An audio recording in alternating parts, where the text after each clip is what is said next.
Good morning, survivors, and happy Sunday. You know what that means, right? That's right. It's Self-Love Sunday. So, let's do it.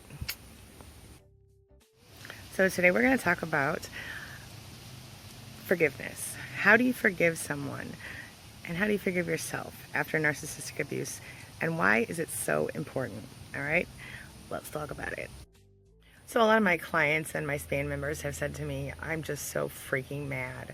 And I just feel like I can't move forward because I'm so angry at myself and at the narcissist for all of the things, that the narcissist put me through, and at myself for allowing that to happen. And so that's something that we have to work on as survivors.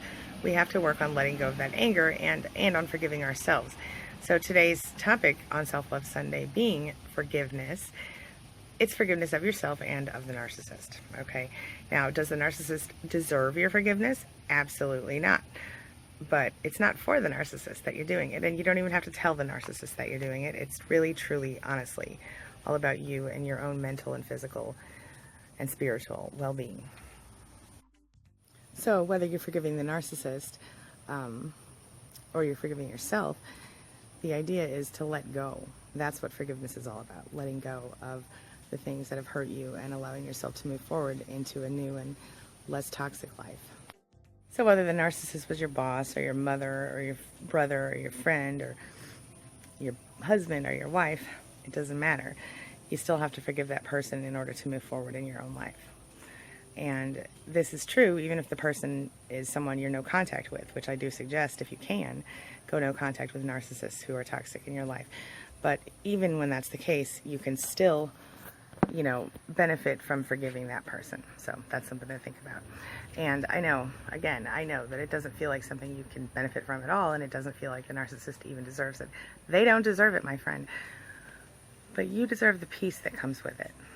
And that's what this is all about. Listen, I know that part of you is like, I don't need to forgive this person, this person, I should just get revenge on this person. And I hear you, man, I hear you. But here's the thing.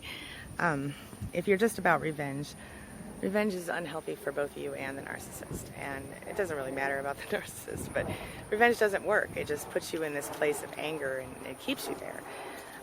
And the truth is that narcissists generally don't feel as though you actually win anyway, even if you do win. So revenge is just going to cause more stress and toxicity in your life. So you have to let go. And when you can let go and move forward, that's really the best revenge you can possibly get. Feel me? The bottom line is it feels good to forgive someone, okay, especially yourself. But so if forgiveness feels so good, why do victims and survivors of narcissists tend to lug around so much resentment? Well, here we go. The reason is that when you carry around resentment in your heart, it can almost feel like power to you. You sometimes think if you stay angry that you will stay free of being victimized again by a narcissist. Unfortunately, that's not the case, but you may just spend the rest of your life being miserable as a result of your abuse. And so if you continue to feel resentment, you continue to allow the narcissist to control you remotely, so to speak. So with that being said, the very best thing that you can do is to forgive that person and to just literally move forward without them in your life, okay? I was able to do this in a couple of really seriously terrible situations by writing a letter. So that's my first suggestion to you, is to write a letter to your narcissist and to yourself, and to say all of the things that make you upset, make you angry, make you feel bad about the relationship. Now, you might want to do this in a format that's, little bee there. Hello, little bee. Anyway, you might choose to do this in a format that's incredibly, structured if you want to. But what I did is I actually just quite literally sat down and started writing. I wrote down all of the feelings that I had. I said all the bad words I wanted to say. I told them all the horrible things I felt about them. And at the end of the letter, I wrote, you know what, I'm going to forgive you. I'm not doing this for you. I'm doing this for me. And to be honest, when I wrote the letter, I initially intended to send it to the person. But I felt like after I had done that, after I had written it, I didn't need to send the letter. I felt like I was done. I let the emotions out. I said the things I needed to say. I did the things I needed to do, and I was done. So I burned it, and I felt fabulous about it. And quite honestly, it was a huge relief off my shoulders. Now, the forgiving yourself part is a little harder sometimes, but you can do it the same way. Write yourself a letter, say all the things you want to say to yourself, be as mean as you want to be, and then forgive yourself and embrace yourself and start loving yourself in the way that a healthy mother would love a child. And if you don't know what that looks like because you didn't receive it, well, just imagine how you would have preferred to be loved as a child, or how you would love your own child if you do have one, or if you did have one, or wanted one, And if you can't identify with that, well, think about, someone in your life who you really care about unconditionally, and give yourself that same kind of love, okay? You have to remember that forgiving someone doesn't mean you're excusing their behavior. And it doesn't mean that you're accepting their behavior. It means that you are moving away from their behavior, and you are letting go of the things that they did to you so that you can in a healthy way, move forward and make your life better. It's a process, my friend. It's something that you're going to have to work on, but it's so worth it. That tightness that you feel in your chest and your stomach, and sometimes it almost makes you feel nauseous. All of these things go away if you forgive someone. If you forgive the narcissist, even though they don't deserve it, it's better for your soul. That's why it's so important. It's better for your own personal well-being. You cannot move forward in anger. Now, to be fair, let me just put this out there.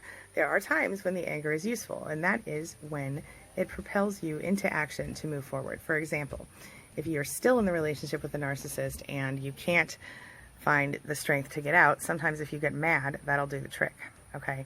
And sometimes when you're angry, or you're outraged, or you're indignant about something, you absolutely have more of an opportunity to take that power that comes with the anger and use it to propel you forward out of the relationship.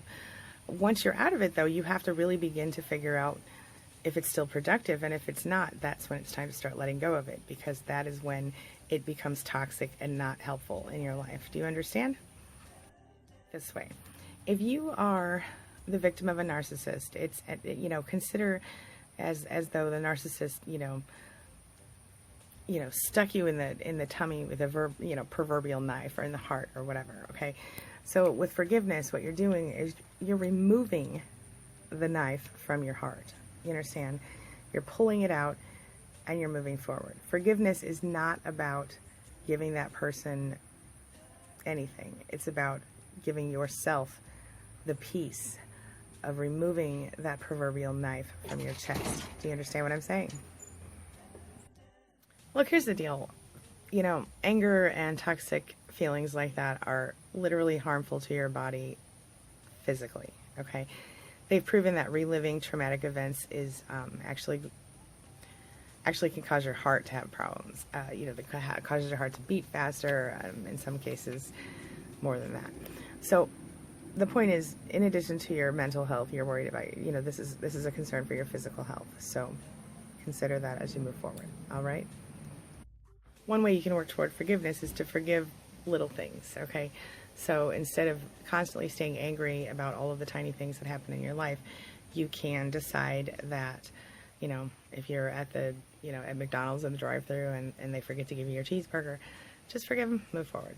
Obviously go get your cheeseburger if you still want it. But, if a friend of yours says they'll call you and doesn't call you, forgive them and move forward. Practice the small forgivenesses first if that's easier for you.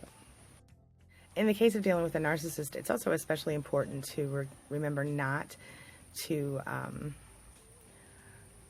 allow yourself to confront the person, because it's not worth it. First of all, if they're even aware of your pain, it's not going to benefit you at all to confront a narcissist, because if they behave in a way that is decent and human, it's only because they're hoovering you and trying to suck you back in. Now, if they behave any other way, it'll be negative and painful for you. So basically, it does you absolutely no good to confront the narcissist once the thing is over. So let it go, and don't put yourself in that position, all right? It's also important to remember that forgiving, like I said, is not forgetting. It doesn't mean that you're going to jump, right back into a relationship at all. It doesn't mean that you're even going to acknowledge it to the narcissist. Again, it's all about yourself. It's all about yourself. You have to make yourself feel healthy and happy and whole. And maybe you've never done that before, especially if you were raised by a narcissist as well. So now's the time to learn how to do that and how to make everything better for yourself. And the best thing you can do from there is to look forward. Stay, keep moving forward in your head, in your heart, in your life. Move forward. Always look toward the future. Look at the moment you're in right now. Okay? If you're having trouble finding yourself in the moment, because it's so easy to become dissociated after you've been dealing with a narcissist, try mindfulness exercises, right? Like we talked about yesterday with the hand exercises, or the 4 corners technique I taught you, where you look at the 4 corners of your screen. You touch each corner with your eyes, 1, 2, 3, 4, until it actually helps to kind of distract your head from it. It's something with EMDR. Anyway, the point is that intentional thought management, begins with distracting yourself from the negative thoughts and focusing on things that you're grateful for and things that are good in your life. So what I like to do is, and I tell people this all the time, every morning when you wake up, think of 10 things you're grateful for and 3 things you love about yourself right away. Gets you right in the right vibration, right? And then any time that you're struggling and you really, really can't refocus by getting up and moving to a different room, or by trying one of the mindfulness techniques, then you can find yourself, feeling overwhelmed. So stay focused on healing. Stay focused on what's good in your life. Stay focused on the things that you love about your life and yourself, and the things that you're grateful for. And, once you forgive the narcissist, it's so much easier to do that, okay? You've got to get that anger out of your heart, and you've got to love yourself because you're worth it. You feel me? All right. Now, I'm going to wrap up for today. I'd love it if you'd comment below and tell me your thoughts about carrying around anger about a narcissist, and how you personally have released it or plan to release it in the future, okay? If you have questions, comments, concerns, things you want to talk about outside of that, please leave them below, and I may address them in a future video, or at least a comment. All right? I will see you very soon. Have a wonderful Sunday. Tomorrow's Monday. Big exciting things coming tomorrow, so stay tuned for that. All right? Have a great weekend, guys. See you soon. Oh, and as always, thank you for letting me be a part of your life and a part of your recovery. And thanks for being a part of my life.